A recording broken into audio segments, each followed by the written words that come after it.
Hi friends, எல்லோரும் எப்படி இருக்கீங்க? நல்லா இருக்கீங்களா? இன்றைக்கி வந்து ரம்ஜான் பண்டிகை. எல்லாருக்கும் ரம்ஜான் வாழ்த்துக்கள். இன்றைக்கி வந்து எங்கள் அம்மா வீட்டில் தான் சாப்பாடு.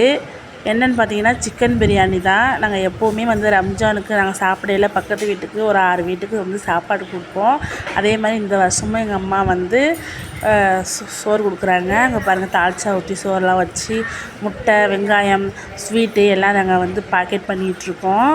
நிறைய பேர் என்னோடய சேனலை சப்ஸ்கிரைப் பண்ணாமல் பார்க்குறீங்க. சப்ஸ்கிரைப் பண்ணி பாருங்கள். அப்போ தான் நான் போடுற வீடியோ போகணும் உங்களுக்கு நோட்டிஃபிகேஷனாக வரும். அதுக்கப்புறம் சிக்கன் பிரியாணி பாருங்கள், நல்லா உதிரியாக இருக்குது. நாங்கள் வீட்டில் செய்யலை, கடையில் வந்து ஆர்டர் பண்ணிட்டோம். பாருங்கள், சிக்கன் பிரியாணி நல்லாயிருக்கு பாருங்கள். யாருக்கு சிக்கன் பிரியாணினா ரொம்ப பிடிக்கும்னு சொல்லி கமெண்ட் பண்ணுங்கள். பெருநாள் ரம்ஜான் பண்டிகை அப்படின்னாலே நமக்கு பிரியாணி தான் ஞாபகம் வரும்.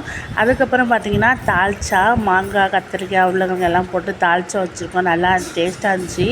அப்புறம் வெங்காய பச்சடி, அதுக்கப்புறம் பார்த்திங்கன்னா தக்காளி ஸ்வீட்டு, நல்லா முந்திரி தச்செல்லாம் போட்டு நல்லா இருந்துச்சு. அதுக்கப்புறம் அவிச்ச முட்டை, சிக்கன் மட்டும் நாங்கள் வாங்கி வீட்டில் வறுத்துக்கிட்டோம் பாருங்கள். அதுக்கப்புறம் பார்த்திங்கன்னா வட்டலப்பம், காலைல வீடியோ எடுக்க முடியலை, அதனால் வந்து வட்டலப்பம். அதுக்கப்புறம் பார்த்திங்கன்னா கடப்பாசி. இதுதான் இன்றைக்கி ரம்ஜான் பண்டிகை சாப்பாடு. இந்த வீடியோ பிடிச்சிருந்துச்சின்னா லைக் பண்ணுங்கள், ஷேர் பண்ணுங்கள், கமெண்ட் பண்ணுங்கள், மறக்காமல் சப்ஸ்கிரைப் பண்ணிக்கோங்க. உங்கள் வீட்டில் பிரியாணியா இல்லை நெய் சோறு, தேங்காய் சோறு ஆக்கணும்னு சொல்லி கமெண்ட் பண்ணுங்கள். அதுக்கப்புறம் நான் மருதாணி கொஞ்சம் வச்சேன், எப்படி இருக்குன்னு சொல்லி அதையும் கமெண்ட் பண்ணுங்கள். ஓகே, பாய்.